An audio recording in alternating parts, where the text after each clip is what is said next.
Namakuru akomeje gucaracara kuri izi mbuga nkoranyambaga, abantu benshi bakomeje kwibaza ikibazo kigira kiti Element yaba akundana na Sherrie Silver, abandi bakavuga bati ibi ngibi turabihamya koko uyu Element akundana na Sherrie Silver, bitewe nuko hagaragaye ibintu bigiye bitandukanye. Ndavuga hagaragaye utuvideo tugiye dutandukanye uyu Sherrie Silver ahoberana na Element, kandi hagaragara video y'indirimbo ya Element yitwa Tombe, bari kumwe bameranye neza rwose. Indirimbo yaje gukundwa n'abatari bake bitewe na Sherrie Silver kubera hit afite kuri iyi si. Abantu baje kureba ngo yari yakoze iki barahurura, maze bareba indirimbo bita Tombe. Kuri ubu ngubu rero ikaba iri mu ndirimbo za Element zarebwe cyane hano kuri YouTube. Rero si ibyo nje kugira ngo tuvuge, ahubwo nje kukubwira ibyo uyu Sherrie Silver yamaze kuba yavuga. Avuga kuki? Avuga kuwo bita Element, umubano we na Element yamaze kuwushyiraho umucyo. Abantu ariko bakibyumva batunguye cyane, baravuga bati ntabwo twumvaga ko Sherrie Silver yaba afitanye umubano nk'uyu nguyu n'umusore wacu Mugisha Robertson cyangwa se uwo bita Element. Abandi nabo ariko bakomeje kwibaza abati se ni gute umukecuru cyangwa se umukobwa mukuru nk'uyu nguyu ufite imyaka 31, ubwo ndavuga Sherrie Silver yakundana n'umwana wa 25 ariwe Element. Ariko ubwo nyine nibwo byageze uyu Sherrie Silver mu kiganiro yakoreye hara kuri The Choice Live, ubwo yamamazaga iyo bita The Silver Gala iri hafi kuba mu minsi iri imbere. Ubwo yari ari kuyamamaza cyangwa se bari kwiganiraho n'umunyamakuru Philip na mugenzi we, nibwo rero yahise bamubaje ikibazo kigira kiti ese wowe ubona uzashaka ryari bimeze bite ko tubona ukuze? Yahise asubiza amagambo avuga ati njyewe nta sinzi igihe nzashakira, ariko ni Imana izabigena. Mu biganiro bakomeje kugirana rero bamubajije bamubaza ibintu byo kuri Element, aravuga ati Element abanza arisetsa nyine, aravuga ati Element rero njyewe nawe ni umusore uzi gukora cyane, ni umusore uri smart, umusore mwiza rwose, ariko ntiyaza kugaruka ku mubano we.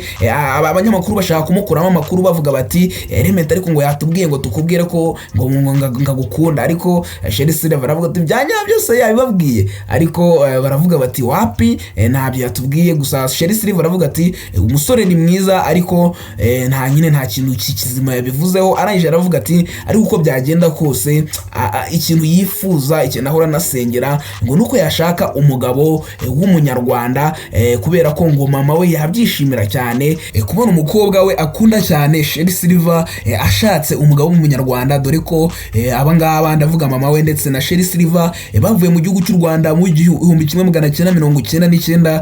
Ubwo Sherrie Silver afite imyaka igera kuri 5, ariko rero umugabo bita Element ntigigeze na rimwe atangaza ko yaba afitanye umubano udasanzwe na Sherrie Silver. Gusa abantu uburyo bagendaga babona imyitwarire yabo, bagendaga bavuga bati uko byagenda kose ahangaha harimo urukundo rukomeye kandi ruzabyara umusaruro mu minsi iri imbere. Mu kiganiro rero yagiranye n'itangazamakuru bakomeje baraganira, bigeraho bamubaza bati ese indirimbo ya Element urayivugaho iki yenda gusohoka yitwa Maso, urayivugaho iki? Hamaze gusohoka audio, maze we aravuga ati indirimbo ni nziza rwose, kubera ko iyo urebye video ubona ko ari nziza. Baravuga bati ufite na video ya Element?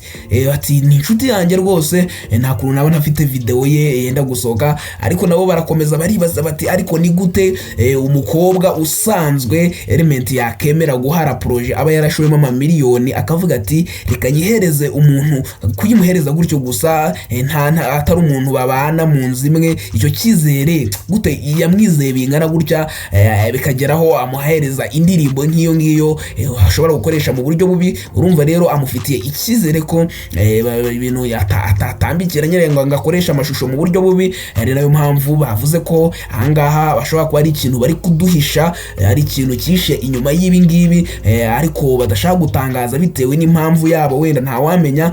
Dore ko uyu Sherrie Silver afite iyo bita Sherrie Silver Foundation ni foundation cyangwa se ni umushinga ufasha abana aho nyine bababyina bakaririmba ndetse akabafasha no mu buzima bwa buri munsi. Rero abantu bahise bavuga bati bundi muri mu biki mwebwe ko muri kubitindaho kandi Sherrie Silver nyine afite abana bateye imbere bashobora kuba aribo bagiye gupromotinga iyo ndirimbo ya Element, ariyo mpamvu nyine babagirana umubano ukomeye. Ndavuga Sherrie Silver na Element, ariko uramutse urebye level Sherrie Silver ariho ukareba na level Element ariho, ntabwo Sherrie Silver ubundi yagakwiye gukundana n'umusore nka Element. Wenda dushyize mu buzima busanzwe tutavuze wenda birashoboka, ariko turamutse tugiye kubiganiraho tusanga nyine Element hari ukuntu akiri umwana. Ikindi ugasanga Element nta mafaranga menshi afite ugereranije nawe Sherrie Silver afite, kuko Sherrie Silver